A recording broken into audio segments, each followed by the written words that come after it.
Welcome to the College Admissions Process Podcast presented by Prep Expert. Prep Expert offers live online SAT and ACT courses with the best score guarantees, instructors, and curriculum. Go to prepexpert.com to guarantee your child's success. Welcome to The Cap, where we are here to speak with college reps and other professionals in the field of college admissions to help answer all your questions and guide you through every step of the process. So if you're serious about college admissions, you've come to the right place. Are you ready? Let's talk about it. And now, here's your host, Dr. John Durante. Welcome to The Cap, the College Admissions Process Podcast. I am your host, John Durante, and it gives me great pleasure to welcome back Christoph Guttentag, who is the Dean of Undergraduate Admissions at Duke University. Now, Christoph was with us back on episode 86. His episode got so many downloads that we played him again for episode 131 for our Playback Wednesday series. Christoph, this is a true honor. How are you? I am doing great. John, thank you so much for having me back. I really enjoyed our previous conversation and looking forward to helping your listeners again understand this opaque, unclear, confusing process that a lot of students go through. And let's see if we can help them navigate it a little bit better. Well, based on the downloads of the first episode, I'm sure that's exactly what's going to happen. So, Christoph, again, welcome back, and let's get right to it. Since that last interview, Christoph, what are some new initiatives or changes that Duke University has implemented in its admissions process or academic programs overall?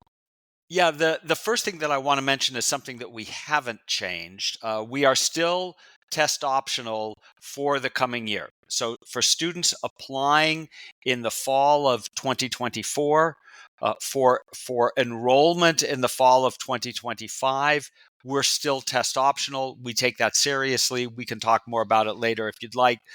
And that's not going to change. Now, after this coming year, who knows? We may look at our policy the way other colleges have, but we've made no decision. We haven't started any serious analysis, so we're still going to be test optional. So for seniors applying in the fall of 2024, still test optional. That's the first thing. Next thing is that this got a little bit of publicity. We changed our approach to application essays. We have a rating system. We rate things on a scale of 1 to 5. And up until last year, the application essays, the big essay and any supplemental essays, were rated on that same scale. And one of the things that we decided a year ago was that the essays were no longer a reliable indicator of someone's writing ability. There's so many ways to get help on the essay, not the least of which is AI, that we felt that it wasn't fair to the student and it wasn't fair to us to give a quality of writing rating to the essay. So we no longer give it that rating. It's no longer part of how we assess an application in the sense of a rating. We still pay a great deal of attention to the essay. It's still an important part of the application, but we use it as a way to understand who this person is as an applicant, as a person, as someone who's going to become part of our community and going to contribute something to our community and take it and benefit from being part of our community. So the essay now is being read for insight into the person rather than an assessment of their writing ability. Still an important part, just being treated a little bit differently. We may have added some optional supplemental questions since the last time we spoke. For a long time, we required the main essay that in the common application or in the coalition application, students had a choice there, and then we gave them a choice of a couple of optional supplemental essays, and we still give students the opportunity to submit 2 short supplemental essays if they want, But we've given them a choice of 5 now to choose from. So there are some options there so that they can answer the kinds of questions that they think are going to best reflect who they are. So that's a little bit of a change. The other thing in the university that's coming, and it's going to affect the students who are applying this year, Trinity College of Arts and Sciences, which is one of our 2 colleges that students apply to, and the larger of the 2, 80% of our students enroll in Trinity College, is rolling out a new curriculum that is starting in the fall of 2025, and we are just really excited by it and about it. I'm still learning about it. We still are going to have majors that students take. They're still going to be able to do minors and certificate programs, but the structure of the requirements is changing. A little more emphasis on the arts, some wonderful changes in terms of both interdisciplinary work and small class learning. So we're really excited by that. And the final thing is that they have, since we last spoke, they have expanded the opportunities for what we call pre-orientation programs for incoming students. It used to be that maybe a quarter of the incoming first-year students would arrive a week early and they'd participate in really interesting, immersive pre-orientation programs, whether it was community service oriented, whether it was research oriented. One of them was marine sciences oriented. And what they've done is they've expanded these pre-orientation programs to make them available to the entire entering first year class. So that's a great way for students to start to create the bonds and the friendships that are so important. So those are just some of the changes. We're constantly thinking about ways to do things a little better. Well, we appreciate that, and there's definitely a lot to unpack here. You talked about the Yeah. fact that you changed your approach to the application essay. You're no longer putting it on that rating scale. So I'm just curious, Christoph, you mentioned again that rating scale of 1 to 5. What are the different categories within that holistic approach, right? Within all of the pieces of the application that you are using in the rating scale. If you don't mind just unpackaging it a little bit for our So listeners, I'm sure they'd be very interested to hear how Duke University unpackages that.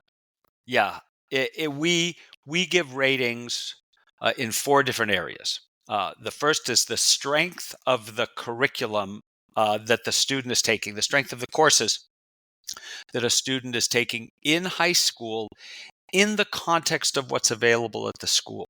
Oh, that's not an absolute scale. We're really asking ourselves within the context of what's available for that student at that school, how challenging are their courses uh, compared to the norm and compared to what other good students do. So that's the first. The second is the grades that they receive in their academic courses from the ninth grade on. And we look at the pattern of grades, whether there's been a change over time, where that change might occur, and how that happens as they progress through their high school career. You've got the curriculum, you've got the grades, you have the extracurricular activities, what they do outside of the classroom when they're not doing their schoolwork. Now, it doesn't have to be non-academic. Some students like to involve themselves in whether it's an academic club, a math club, a foreign language club or organization. Some students study during the summer. Some students have to work to help their family or to help with their own expenses. Some students have to help take care of a family member. Students have all kinds of different responsibilities that we like to be aware of, or they're involved in the marching band, or they're involved in the orchestra, or they're involved in sports. There are 1,000 things that students can do. And what we look for is not the specific activity. We don't think that some activities are better than other activities. What we look for is their level of engagement, the impact that they've had, their contribution, whether they've made something better, those sorts of things are what we look at when we're thinking about their so-called extracurricular activities, and then the letters of recommendation from the counselor and the teachers, which really give us a sense of what the student is like in the student community, in the school community, what a student is like in the classroom. So those are the things that we rate, and they're tools for us to get a sense of the applicant. In the end, they're just a tool and they're just a guide, and they don't determine the decision for us. They help us understand the student, they help us compare students. But in the end, it's a judgment that we make. It's a decision that we make as we talk about the student, as we think about the student, in terms of both what they would add to the Duke community and how they would benefit from the Duke community. And those are personal judgments. Those are difficult decisions. There are a lot of students. I will say the overwhelming majority of students who apply are very, very well qualified. It's not a matter of distinguishing qualified students from non-qualified students. It's really picking among qualified students who are really, really appealing. Well, we really appreciate that insight. And I'm just going to review a couple of things. There are four things that you're looking for. Number one, the strength of the curriculum. And I really appreciate that you emphasized based on the context of the high school. So, students, if your high school offers 10 advanced placement courses and perhaps they put restrictions on how many you can take in junior and senior year compared to a friend who's in a neighboring district, and perhaps that school has over 20 APs without restrictions, they are looking at you based on the context of what was available to you. So, number one, what did you take within that curriculum? Number two, the grades. They're looking at your patterns of grades, any changes, ramps that you built for yourself over the 4 years. Of course, number three, you mentioned extracurricular activities, but it's not so much what the specific activity is, it's really your contribution to it. And I also appreciate that you mentioned two very important things. Number one, students, if you hold a job, that's something very important for people like Christoph to know, so that if they see on your activity sheet that you don't have that many activities because, frankly, you work every day after school, they need to know that. Otherwise, you're leaving it up to them to speculate. But perhaps more importantly, when you hold a job and you hold a job for a long time, that's where you're learning a lot about leadership, about responsibility, showing up on time, performing, working with colleagues, working with a boss. So there's really a lot that is said about a student that, is working, or as Christoph said, if you're responsible to take care of a family member, perhaps an elderly relative, maybe you need to accompany them to a doctor's appointment because they don't speak English well and you're there to help them. Whatever it is, let the admissions people know about it so that you're not leaving it to them to speculate. And lastly, those letters of recommendation, which we'll certainly unpack later. But I also appreciate earlier where you talked about your pre-orientation programs and how they have been expanded. And I'm finding that that is so important in terms of building community, right? However many thousands of students come to a place like Duke University for the first time, it's probably their first time that they're away from home for so long. So the importance of building that community early needs to be emphasized. And I mention it because I read that your retention rate is 98%, which is one of the highest in the country. So, what are some unique aspects of campus life at Duke? And perhaps, Christoph, can you share some of your more popular extracurricular opportunities that keep students wanting to come back after that freshman year? Great question. And yes, we're proud of our retention rate, and there are a number of things that make that retention rate possible. And first, of course, are the students. They're well prepared. We have the luxury of choosing students who have experience in a community, know how to engage in a community, or are committed to their own growth, are committed to being part of a college that want the kind of residential opportunity that we offer. So part of it is due to just who we are fortunate enough to enroll. That's a part of it. That helps a lot.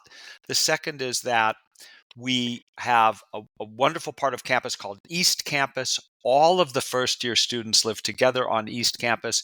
There are academic facilities on East Campus are a concert hall, athletic facilities, library, dining facilities.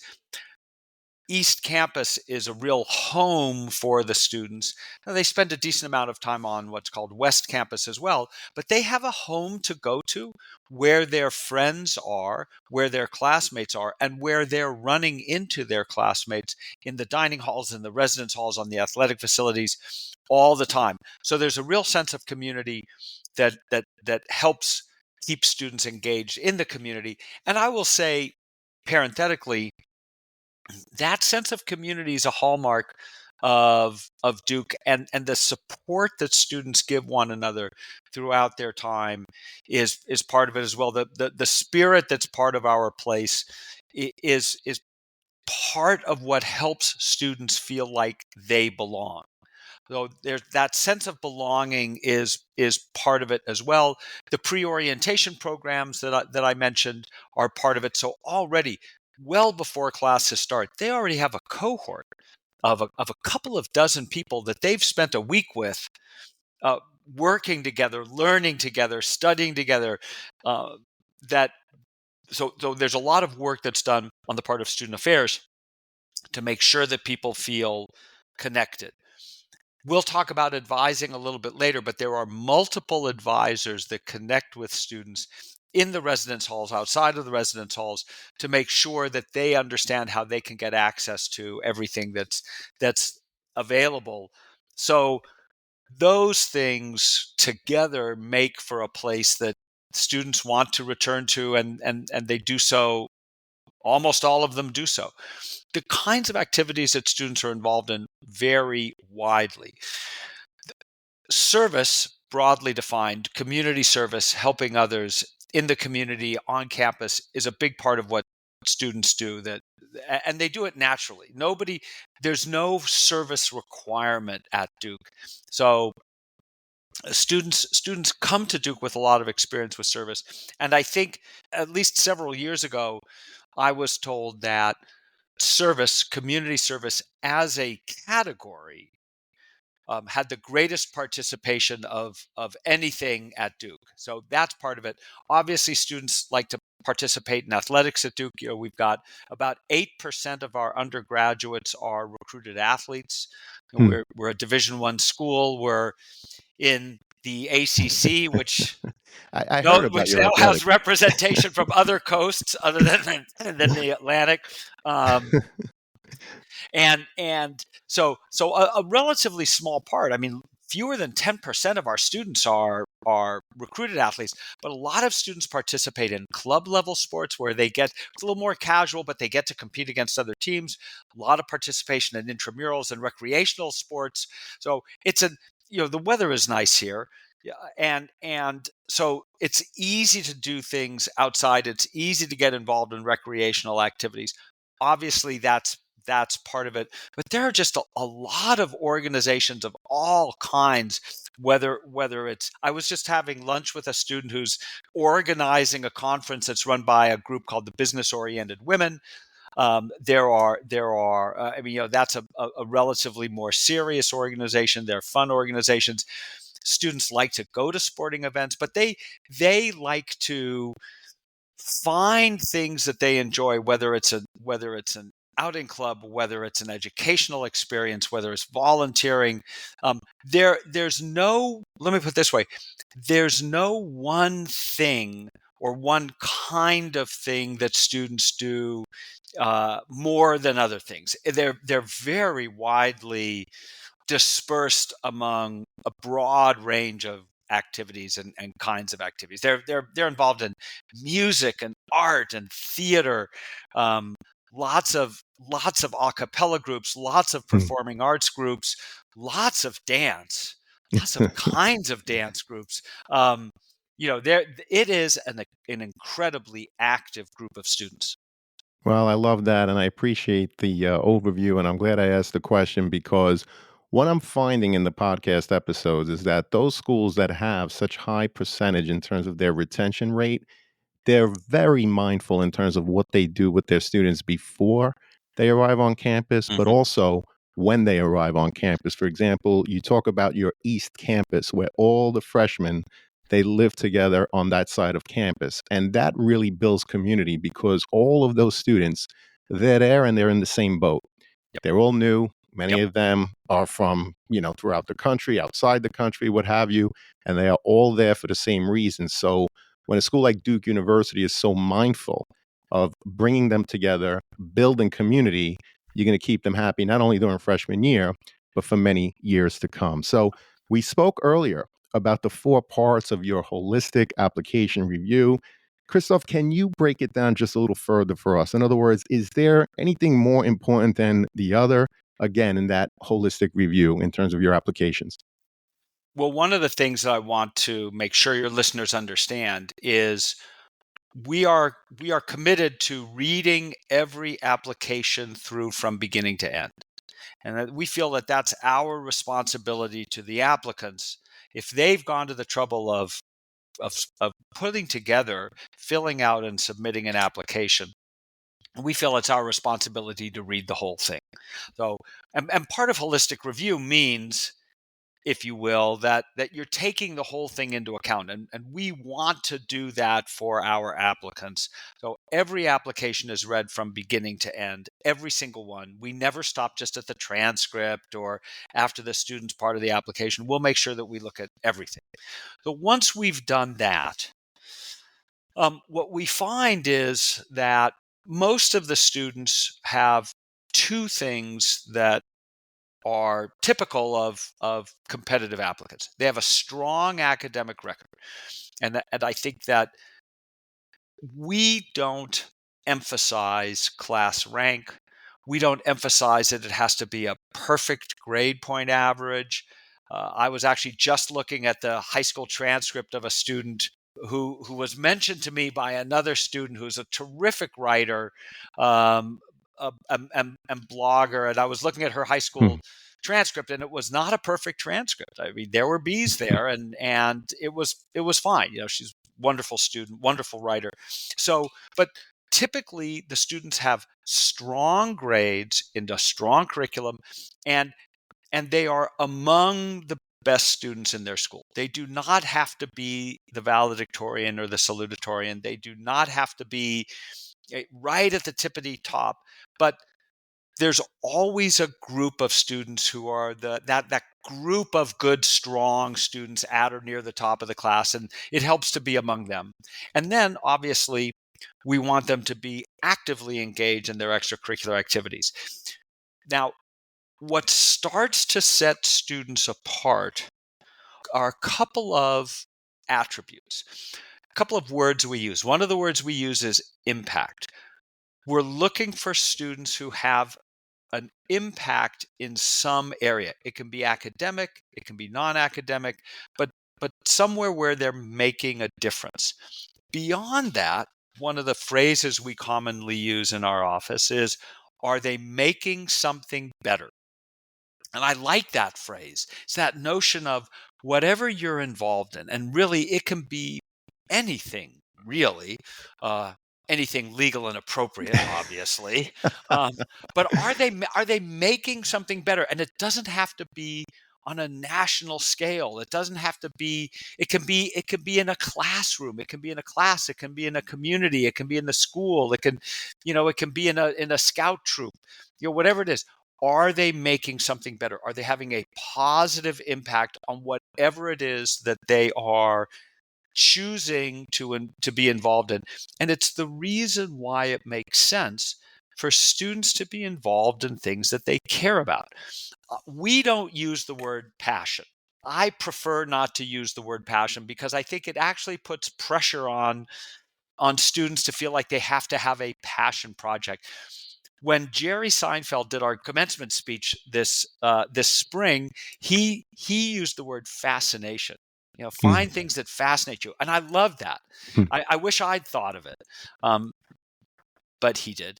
And so that notion of it doesn't have to be a passion, it doesn't have to be all consuming, but that notion of something that fascinates you, that you're sort of game to dig into. So making something better, finding something that fascinates you. And it can be multiple things. And it doesn't have to be the thing that you want to study in college.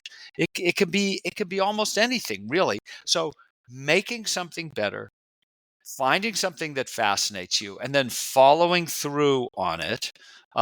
It helps to have a sense of imagination. I think that students that reveal a sense of imagination, a sense of wondering how something might be different, sort of thinking, why is this the case? And, maybe is there a different way to do things? A sense of imagination is something that we look for. And then the final part is we really value students that treat other students well. Hmm. Have you made something So better? And important. have you, I mean, the staff in my office will tell you that making something better and treating other people well are two of the attributes that we really look for. And that takes time. And I think you only do that when you're using a holistic process. Well, we really appreciate that, and it makes a lot of sense. So before I break it down, I do want to repeat that quote in the beginning that you said a few times, actually, and I'm going to say it again. Students, Christoph said, and I quote, "We are committed to reading your application from beginning to end, every single one, every single application." So students, be mindful of this marketing package that you're trying to put together. Take each piece, understand what it's supposed to represent, the purpose of it, and make sure that you're always putting your best foot forward in each and every piece so that when they're reading all of it, they get the holistic view of who you are as a student. Now, you talked about most students having two qualities, which makes a lot of sense. Number one, strong academic record. And again, you mentioned in the context of what's available to them in terms of the curriculum from their high school, which makes a lot of sense because you want to make sure that you're admitting students that are going to be able to handle the work on your campus. So, what's a good indicator of that? Past academic success, right? And hopefully they've had a lot of success while they're in the high school. The second thing, you want them to be among the best in their schools in terms of the type of community member they are. So, in addition to looking at the academics and whether they could handle the work, you want to know what kind of community member they're going to be. How are they going to contribute? What kind of roommate are they going to be? What kind of classmate are they going to be? And then I love what you talked about, making something better. Look, Duke University is far bigger than any one of us. But what are you going to do during your time there to make it better? The type of community member you're going to be. I absolutely love that. Thank you so much for all of that. And unpackaging the whole application review just a little bit more, Christoph, can you explain the benefits, if there are any, and potential drawbacks of applying through early decision versus regular decision at Duke? Absolutely. Early decision. We have a binding early decision program. It's an earlier deadline our deadline is typically November 1st or November 2nd, whereas regular decision generally has a January 2nd deadline. It's a much smaller pool. Early decision is, this year early decision was about 6,200 uh, applications. This year's regular decision pool was about 48,000. So Hmm. it makes a difference. It's a smaller pool. We fill about 45% of the class through early decision, Wow. and because students are making a binding commitment, because they are saying that if we admit them in December, that they will enroll. That is of value to us. We like to have a cohort of students who are willing to make that level of commitment. And when you work out all of the math, you end up with a somewhat higher admit rate for early decision. This year, our overall early decision admit rate was just under 13%. Now, that does include some recruited athletes. It does Hmm. include students who are applying through the QuestBridge program. So, for most students, the admit rate for early decision was probably around 10%, but that still compares pretty favorably with a 4% admit rate for regular decision. So there's an advantage to applying early decision. And of course, if you're admitted, your work is done. You've completed Hmm. the college admissions process. The downside, the disadvantage is, first of all, you have to be in a position to be able to make that kind of commitment in October when you think of it. The deadline is November 1st, so you have to be ready in October. Not everybody is ready to make that commitment. We understand that not everybody is ready to make that commitment. There are a lot of factors that go into applying to college, and even if you know that you want to apply early decision, where to apply early decision is itself something that students have to figure out. And of course, if a student is applying for financial aid, they don't have the opportunity to compare financial aid packages and to consider merit scholarships from other schools if they're applying early decision. I will say this, uh, of the students that apply to Duke early decision and who are applying for financial aid, uh, the overwhelming majority of those students receive financial aid packages that they are comfortable with or that they can live with and that their families are okay with. I can generally count on the fingers of one hand the number of students who we admit early decision who then can't enroll for financial reasons. Right. So Right. people should feel pretty comfortable with it, but it is still a limitation. And for all of the colleges out there that are offering merit scholarships to lots of students, it doesn't give students the opportunity to compare packages. Well, great insight. And as always, we appreciate it. I need to repeat, in the early decision round, you received 6,200 applications, and about 45% of the class was admitted through your early decision round. So I just want to repeat that again, because if there's ever a way to demonstrate your interest, students applying early decision, if you know, for example, here, you want to go to Duke University, I repeat, 6,200 applications were received in the early decision round.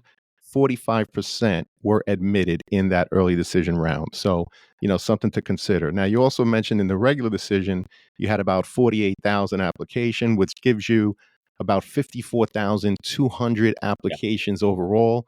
Christoph, what is the institutional goal in terms of how many freshmen you want to admit from that overall application pool of approximately 54,200? Yeah, and let me make sure before we go on, I want to make Sure. sure that your listeners understand. Um, our admit rate for early decision was around 13%. We Right. filled 45% of the class, Hmm. but we admitted about 13% of the applicants. I didn't want them to think that we were going to admit 45% of our early decision. Understood. Thanks for the Anyway, clarification. so the goal in creating the class, our goals plural in creating the class, because there are always multiple goals. First of all, is to get the right size. Hmm. We look for an entering first year class of between 1,720 and 1,730 first year students, divided 80% in Trinity College of Arts and Sciences and 20% in the Pratt School of Engineering. That is the most important thing. We don't want a class that's too small. We don't want a class that's too big. Both of those create their own issues. And we've been successful in getting a class right along that number. So that's the most important part. Beyond that, there are things we want to accomplish, but we don't have specific numerical goals. We like to have North and South Carolina, which we consider our backyard, well represented in the student body. I believe in this first year class, that'll be around 18% from the Carolinas. So 82% from outside of the Carolinas. We like to have a healthy representation from outside of the United States. Anywhere from 10 to 14% of the class will be international, depending on how you define international. We like to have a healthy balance of students interested in different disciplines. We think about the academic breadth. We like to have a healthy representation of students from all over the country. We think it's very important also that students come to Duke from every economic background.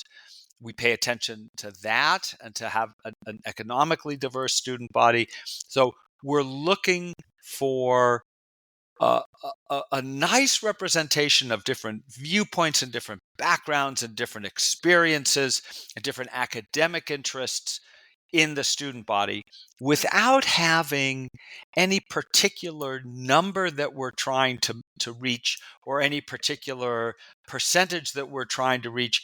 And we're given a very healthy flexibility in terms of creating the class that allows us to find really the interesting students and the talented students that are and the nice people that are going to Hmm. add something to the student body.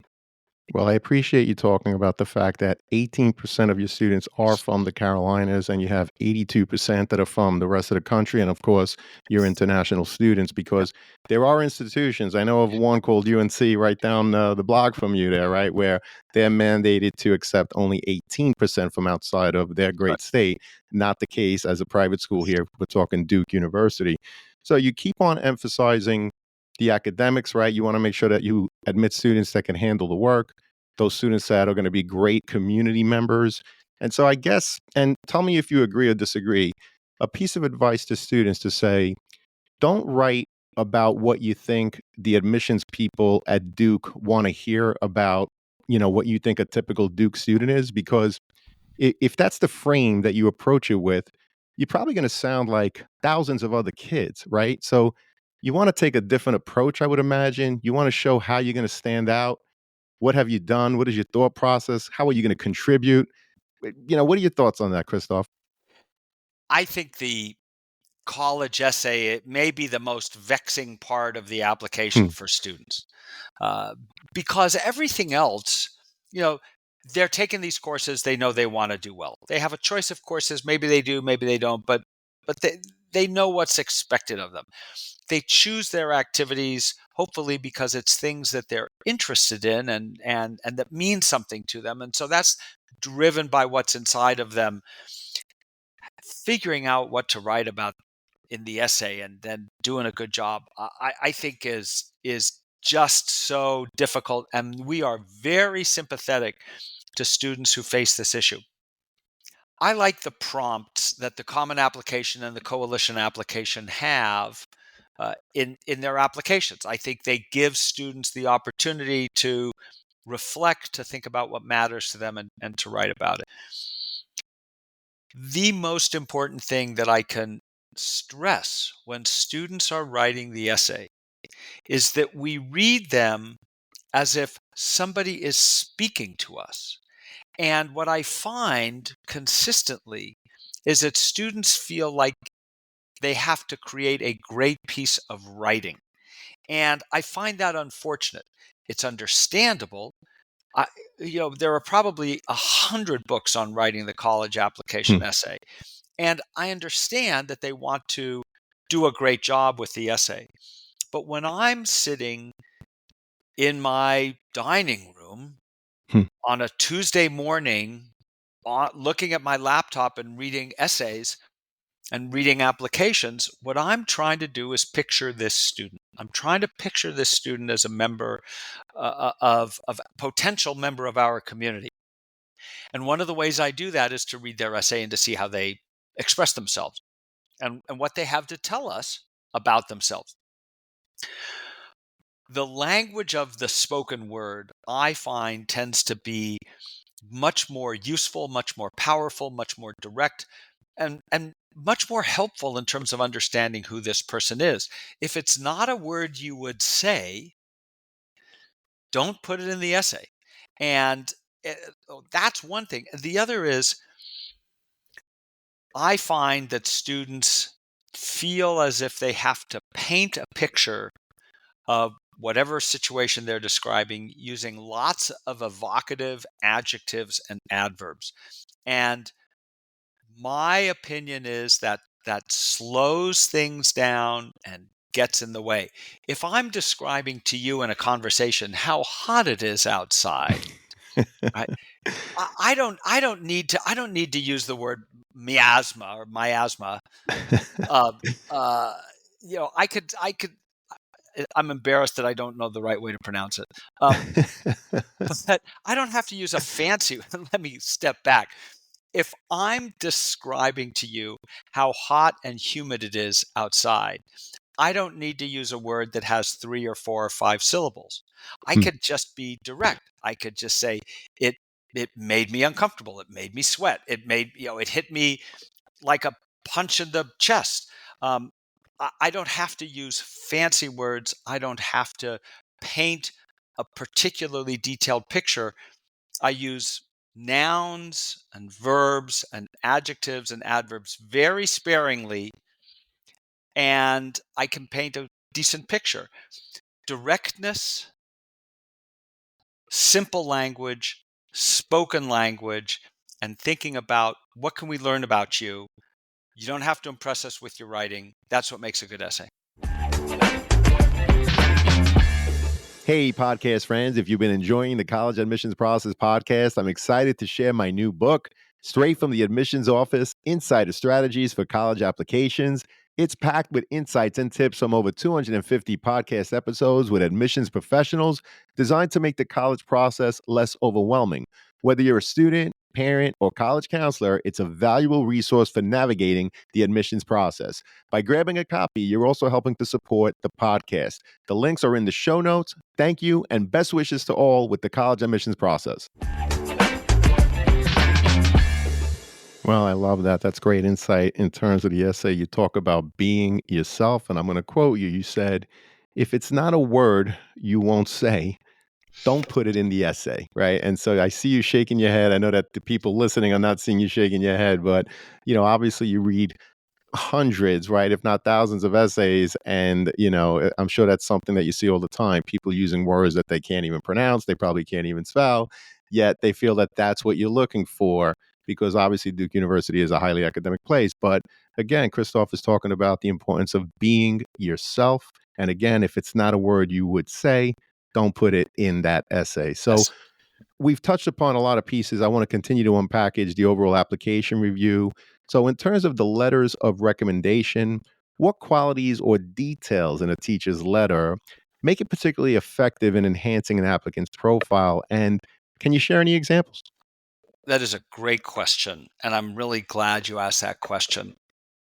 I think there are two keys to what I think is a great letter of recommendation. One is to have a teacher or counselor, depending on what kind of letter it is, focus on a relatively small set of defining characteristics of the student without having to paint a picture of the student overall, because we'll piece that together. The 3 or 4 or 5 aspects of a student that really define them in the classroom. And there are lots of ways to do that, right? Some students are creative, some students are persistent, some students are disruptive, right? Most teachers won't typically tell us if a student is disruptive, but they'll talk about someone who is the first to volunteer, or they'll talk about someone who doesn't volunteer, but when they're called on, always has the answer that everybody is helped by and impressed by. Right? Different students bring different attributes to the classroom. We are very comfortable with teachers, certainly teachers, counselors as well, but especially teachers focusing on 3, maybe 4, maybe 5 attributes that really define that student, that are really special or striking about that student, giving us what those are, and then giving us examples. Examples make letters of recommendation very powerful. So if someone says this student was particularly imaginative and it's an English class and they can talk about their interpretation of a piece of literature that hadn't been brought up by a student before, and how that made people see this piece of literature in a somewhat different way. Great example. Examples are powerful. Small number of attributes are powerful. Those are the keys to good letters of recommendation. Well, we really appreciate that. And I love how you're talking about examples and telling stories. If a teacher, and I know that there's a lot of teachers and counselors that listen to the podcast, if you're writing about what an admissions rep can already find on the transcript or on the activity sheet, it really is a missed opportunity. It's not adding anything to the overall package.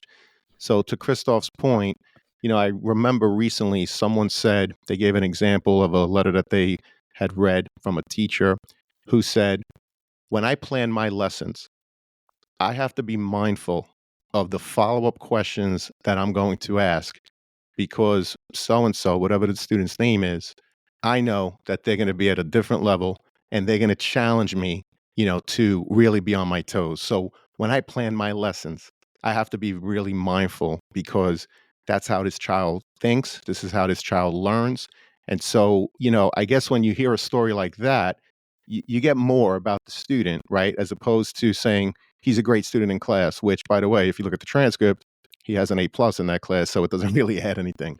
Am I That's right, Christoph? that's exactly right. That's exactly right. And we have the luxury, we have the luxury of how we get to choose our students, and those kinds of students where they're offering something beyond just good academic work. That's a value to us. And for some students it's going to be what you just described. And for other students it's going to be something along the lines of they went out of their way to help other students who were struggling to understand. They could have just been comfortable being the best student in the class, but they wanted to make sure that this subject that was so interesting to them would be interesting to the other students as well. So those sorts of qualities, however they manifest themselves in the classroom, are really valuable for us to know about. Well, it shows their empathy, right? You Yep. talked earlier about wanting community members who, frankly, are nice people and who are going Yes. to contribute. So, the examples that you're sharing really show a lot of empathy. So, I Yep. hope that everyone is taking notes because, Christoph, your examples are so insightful and we truly appreciate it. So, unpackaging the overall application even further, we talked about the fact that Duke University is still test optional. Christoph, can you share with our listeners the percentage of students who applied and who were ultimately admitted that did not submit their test scores? Because there's a lot of people out there that think this test optional movement, if you will, is a myth. Yeah. Thank you for asking that. About half of our students did not submit standardized test scores, and about a third of the students we admitted did not submit standardized test scores. What we find, our applicant pool, and certainly the students we admit, tend to be strong students. And I guess that goes without saying. They tend to Hmm. be accomplished, they tend to challenge themselves, they tend to do well. So students that do well in the classroom in challenging courses and consistent excellence academically, on the whole, they tend to do better in standardized tests as well. So if we're biased in favor of strong academic students, then as a rule, those students are going to be more likely to submit standardized test scores. We are very careful. We do not have a rating that we include in our calculation for standardized tests. We make a real effort when we're reading applications and when we are getting ready to read applications to accept the information that is given to us and making the best decision we can with the information that's in front of us. We do not ask, what would this student have received? What might this student have received who did not submit standardized test scores? That is not a question we ask. We don't wonder what a student's test scores were or might have been if they didn't submit them. We take into account the information that we that we are given, and we make the best decision we can. And we don't make an assumption about a student who doesn't submit standardized test scores. We take what we've got, we make the best decisions we can, and we are very comfortable with who we've admitted and who we enroll. Well, we appreciate that. And as a follow up, Christoph, where do you think it's going? Where do you think the test optional movement is going over the next 4 or 5 years? That's a very, very good question. I wish I knew. I wish I knew. Clearly there are colleges that are deciding to require standardized test scores again. I think the impulse for having some kind of external indication of a student's academic preparation makes sense for a lot of colleges. It's a value if a student has something from outside, whether it's standardized test scores, whether it's advanced placement scores, whether it's some other way of assessing a student's academic preparation from outside of the particular high school. I can understand why some colleges find that valuable as they're making admissions decisions. It's a very individual process for every college. It's one of those things that every college has to make the decision for themselves. And we all started from the same place, which was students were unable to take the tests. And now it's changed where, for the most part, not entirely, but for the most Right. part, students have the opportunity to take the test. And now it's a matter of, do they submit? It's a very difficult issue for students. I am completely sympathetic that students don't know whether or not to submit standardized test scores college by college. It's a very individual issue for each college, and we're all trying to do the best we can. We've decided for another year to be test optional, and then we'll take another look a year from now.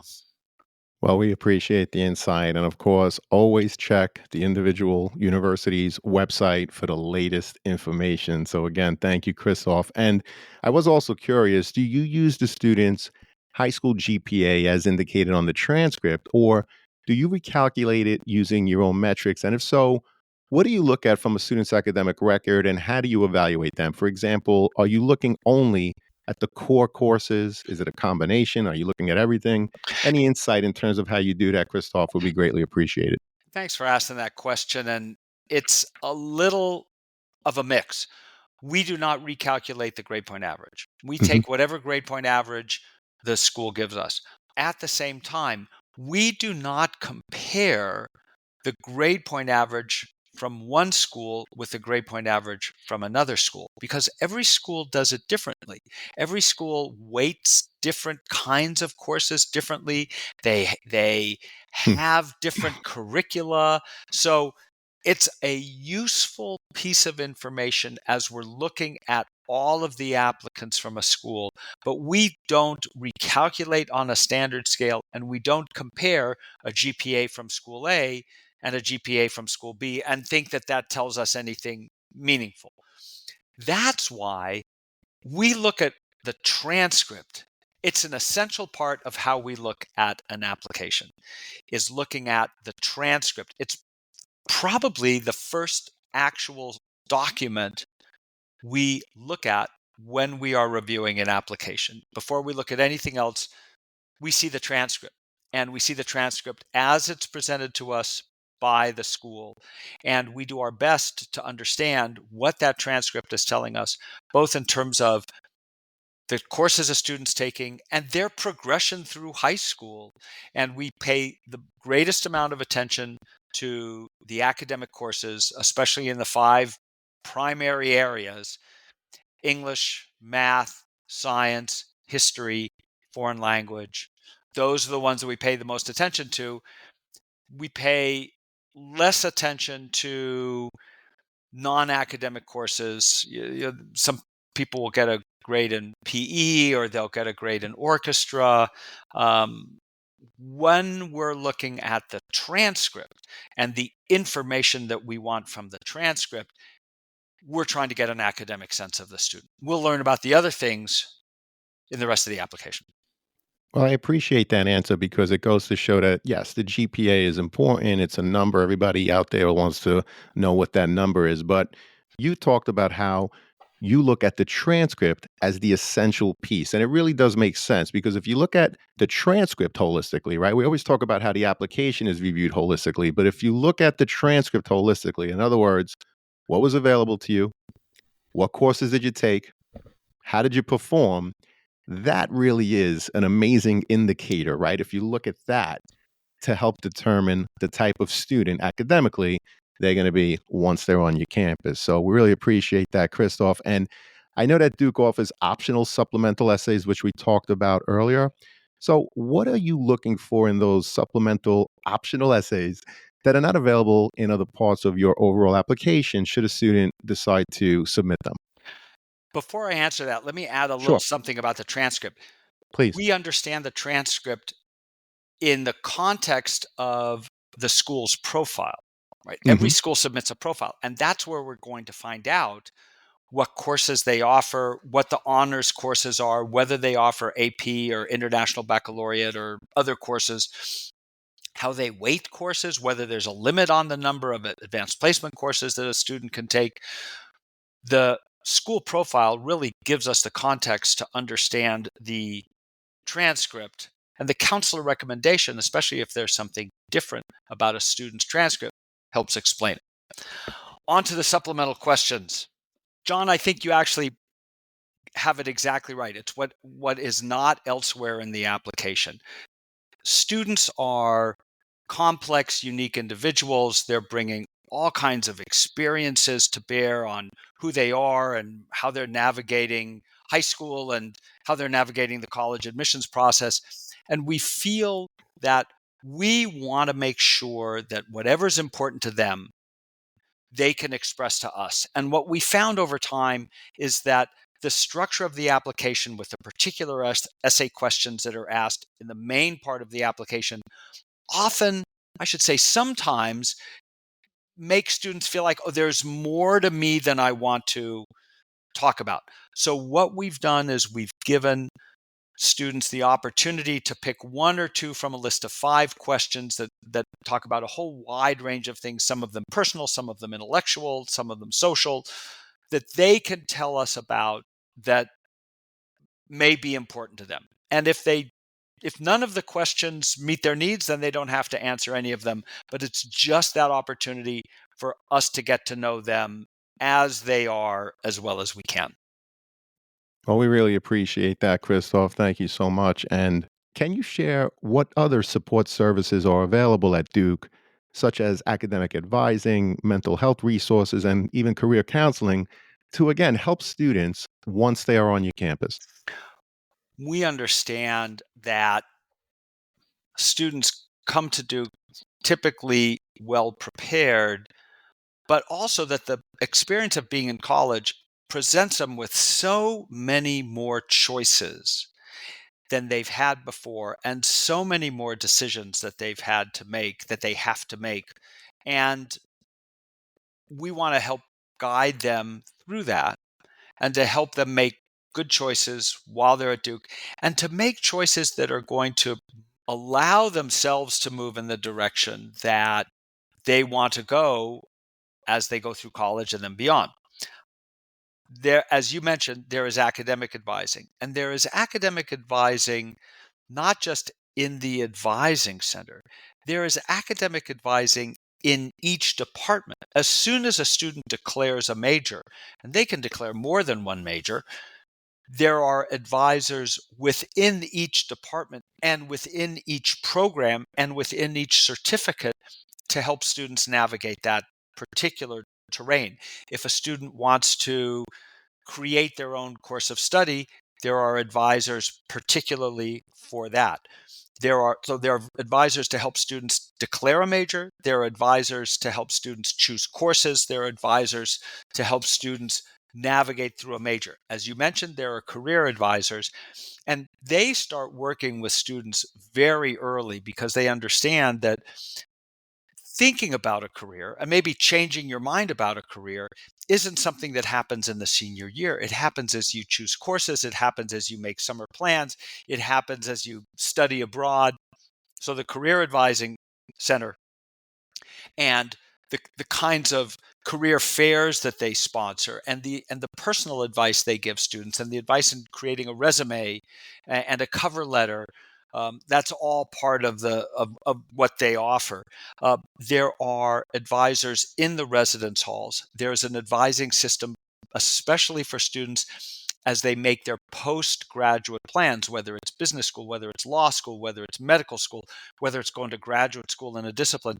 There are advisors specifically for those areas. There are, as you mentioned, mental health and wellness advisors. We have a wonderful wellness center that's not just oriented for students in, who need some short-term support, but who help students throughout their time at Duke navigate the terrain that is going to college at a place where you've got high expectations and you want to manage those well. So there's great wellness advising. There's advising in the financial aid office.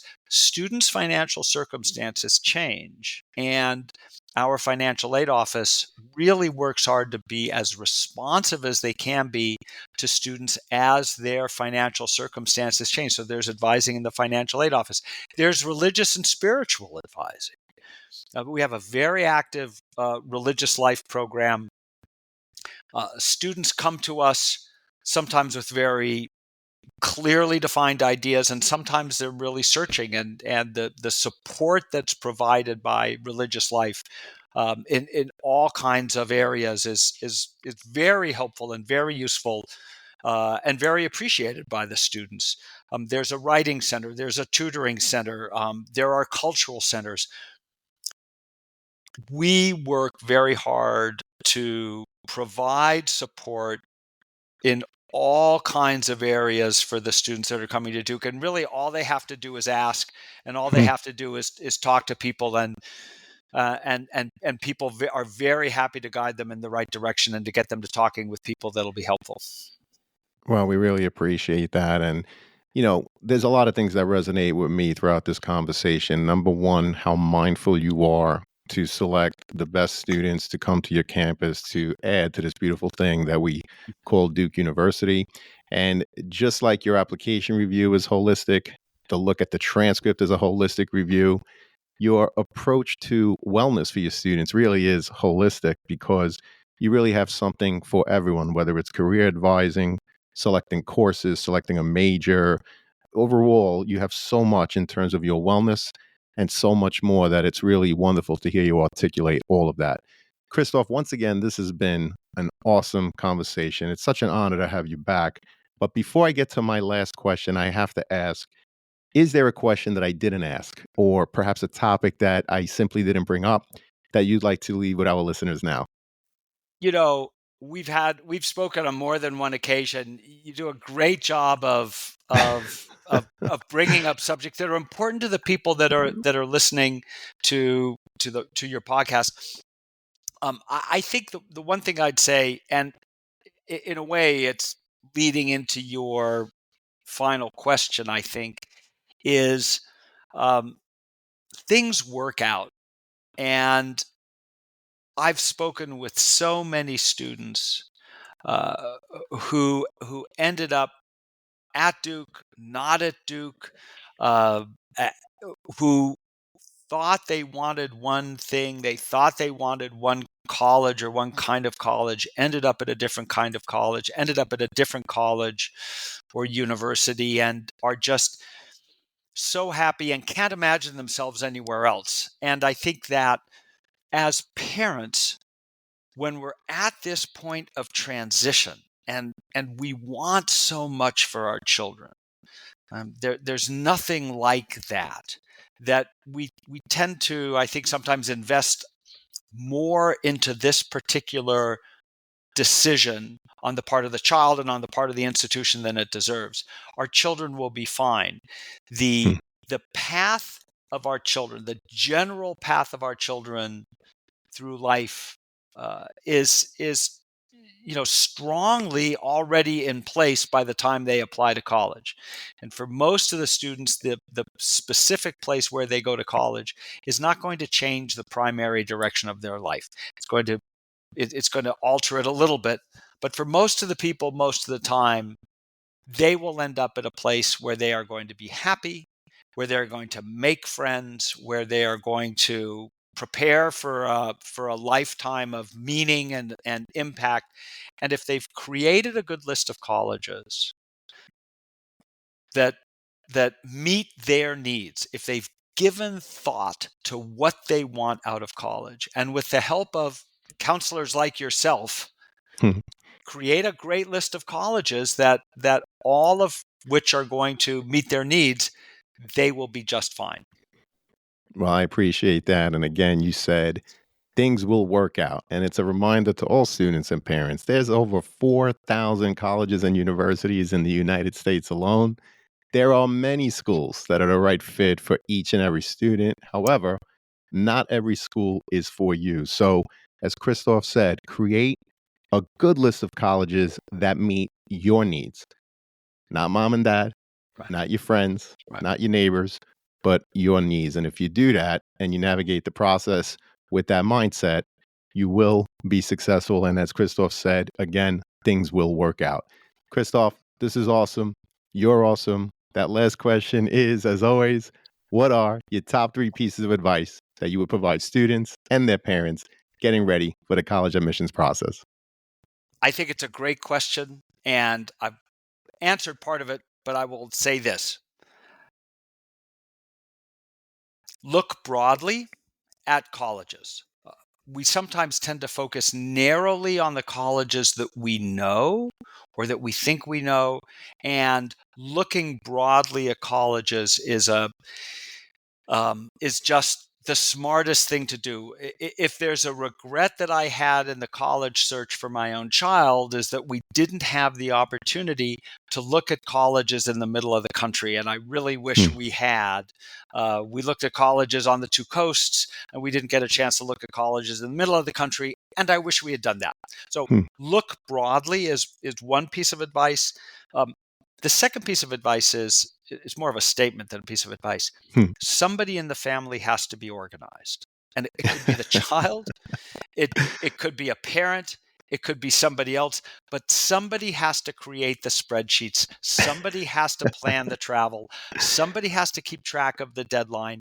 And that is a decision that the family needs to make, is who is going to be the organized one among us, and let them do that. And for some, it's the child.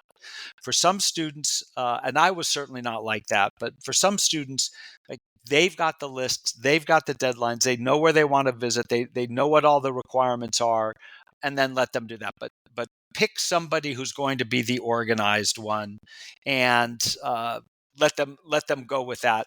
And my final piece of advice is have faith. It will be fine. It will work out.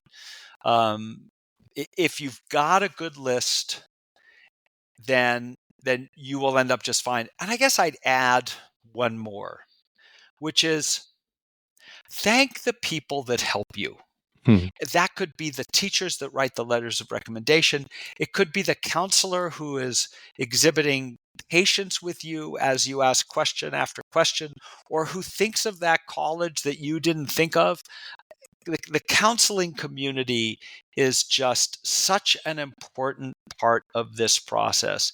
They work so hard. They work with everybody. Right? It's one of the great strengths is they work with everybody who they're responsible for to help them find the right place for them. So that's my final piece of advice. Thank the people that help you and show your appreciation. Well, those are tremendous pieces of advice. And I loved how you talked about thanking the counseling community. I actually ran into you at the last NACAT conference, the national conference. By the way, I'll be at the next one in the fall, Me and I too. hope to see you again. Good. You're going to be there. I'll Fantastic. be there. Yeah. But I mention that again because you're right. You know, the counselors, they are so amazing. They are so dedicated to helping students and families with the college process. And it's been a blessing for me to be at these national conferences more and more lately, to meet so many people and to actually really see the great work that they do. So again, a shout out to all the great counselors out there. Christoph, this has been an honor. It is such a pleasure to have you as a mentor, a teacher, and I, at this point, will call you a friend. You're awesome, and I do hope to have you again. Thank you so much. Thank you, John. It's always a pleasure. I love talking with you. I love running into you and spending time with you in our conferences. And you're doing great work for the students and the parents that are listening to your podcast. Well, thank you to you. You know, someone like you, the Dean of Admissions at Duke University, for you to come over and give of your time. This podcast episode is well over an hour. We really appreciate that, you know, on behalf of all the parents, students, and by the way, the counselors. We have a lot of counselors that listen. Thank you, Christoph, so much for your time and dedication to this thing we call the college admissions process. And to all the students and families out there, good luck and best wishes with the college search. Take care, all, and thank you so much. Thank you for joining us on this episode of the CAP, the College Admissions Process Podcast. We hope you enjoyed the show. If you did, please don't forget to tell a friend and follow us on Facebook, Instagram, Twitter, and wherever you listen to your podcasts. I am your host, John Durante, and I look forward to seeing you on the next episode of the CAP. Thank you for listening to the College Admissions Process Podcast presented by Prep Expert. Prep Expert offers live online SAT and ACT courses with the best score guarantees, instructors, and curriculum. Go to prepexpert.com to guarantee your child's success.